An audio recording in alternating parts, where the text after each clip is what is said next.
ஒரு முறை டெமோ கொடுத்துட்டு இருக்கும்போது என்னோட கிளைண்ட் என்கிட்ட கேட்டது என்னன்னு பார்த்தீங்கன்னா, சார் அந்த ஸ்பீக்கர்லாம் எப்படி சார் கம்பேர் பண்ணுறது? என்னோட ஃபீல்டில் இருக்கக்கூடிய ப்ராடக்ட்னா நாங்கள் ஈஸியாக அனலைஸ் பண்ணிடுவோம். இந்த ஸ்பீக்கர் எப்படி பண்ணுறது எனக்கு தெரியல, கொஞ்சம் சொல்லுங்க அப்படின்னு சொன்னார்.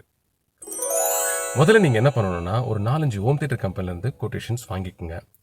அந்த கொட்டேஷன்ஸில் இருக்கக்கூடிய ஸ்பீக்கர்ஸோட குவான்டிட்டி முதல்ல எடுத்துக்கோங்க. இதில் ரொம்பவே முக்கியம் என்னன்னு பார்த்தீங்கன்னா, எல்சிஆர் லெஃப்ட் ரைட் சென்டர், அதாவது உங்களோட ரூமோட சைஸ், அதாவது எவ்வளோ லென்த் இருக்கோ அதை பொறுத்து தான் இந்த எல்சிஆரோட வாட்டேஜ் வந்து பிளான் பண்ணணும். ஏன்னா எல்சிஆர் மட்டும் சரியா இல்லைன்னா கடைசி ரோ வரைக்கும் ஒரு டெப்த் இல்லாமல் இருக்கும். அதனால நீங்கள் ஃபர்ஸ்ட் முக்கியமாக பார்க்க வேண்டியது எல்சிஆர் என்ன வாட்டேஜில் இருக்கு, என்ன ஓம்ஸில் இருக்குன்றதை பற்றி தான். ஒரு டால்பி அட்மோஸ் கரெக்டாக ஃபார்ம் ஆகிறதுக்கு 4 சரௌண்டும் 2 டால்பி ஸ்பீக்கரும் போதும். அதுக்கு மேலே நம்ம ஸ்பீக்கர்ஸ் ஆட் பண்ணோம்னா ரூமோட சைஸை பொறுத்து அது அடிஷ்னலாக ஆட் ஆகும். அது தவிர்த்து நீங்கள் வந்து ஒரு 7.1.2 போதுமான அளவாக இருக்கும். ஏவி ரிசீவரோ இல்லை பவர் ஆம்பிளிஃபரோ நீங்கள் கொடுக்குறீங்கன்னா இந்த ஸ்பீக்கருக்கு அதிகமாகாமல் பார்த்துக்கணும். அதிகமான பவர் கொடுத்துட்டிங்கன்னா ஸ்பீக்கர் ஈஸியாக வந்து டேமேஜ் ஆகிறதுக்கான வாய்ப்பு அதிகம்.